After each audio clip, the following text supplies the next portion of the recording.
자, 이처럼 우리 경제 상황 녹록지 않은데요. 우리나라의 대표적인 경제학자 중 한 명이죠. 최근 한국을 찾은 장하준 교수를 뉴스데스크에서 만났습니다.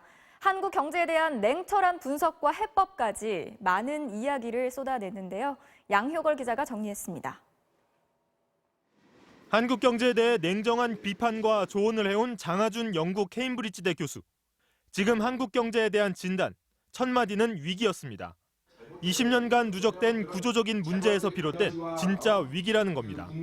어떻게 보면 올 게 왔다 뭐 이런 얘기를 할 수 있는 거죠. 지금 우리 경제가 당면하고 있는 문제가 단순히 뭐 지금 세계 경제 분위기가 안 좋아서 이런 게 아니라 제 진단으로는 지난 한 20여 년 동안 꾸준히 추구해온 신자유주의 정책 속에서 더 심각한 건 우리 경제가 장기적 비전을 찾지 못하고 있다는 점이라고 말합니다.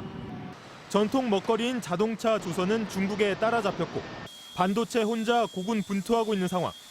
지난 20년 동안 정부가 제대로 된 산업 하나 키우지 못했다고 지적합니다.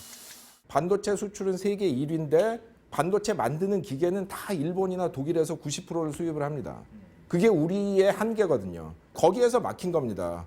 근데 지난 20년 동안 그것도 안 됐죠. 그나마 또 있는 산업에서는 중국에 따라잡히고 있죠. 현 정부가 추진하는 소득주도 정책은 당장은 효과가 있겠지만 정부가 앞장서 핵심 산업을 키우지 않는 한 곧 한계에 부딪힐 거라고 경고합니다.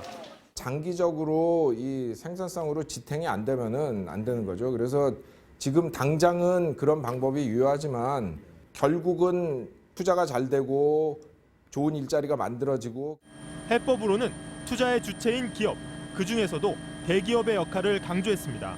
반도체나 제약 같은 거는 벤처기업 무슨 중소기업으로는 절대 못합니다. 왜냐하면 그 연구비를 엄청난 액수를 투자를 해야기 때문에 그거는 재벌들이 할 수밖에 없는 거예요. 그러니까 재벌들이 그런 말하자면 좀 나쁜 식으로 행동을 해가지고 누르는 분야는 풀어주지만 그 재벌을 예를 들어 해체시키면 우리나라가 혁신이 더 잘 될 거다. 이건 잘못된 생각이죠. 대기업에 대해선 규제를 과감하게 푸는 대신 세금을 무겁게 물리고 이렇게 늘어난 세수로 복지망을 강화해야 성장과 분배의 선순환에 들어갈 수 있다는 겁니다. 그리고 지금이 그 마지막 기회라고 강조했습니다.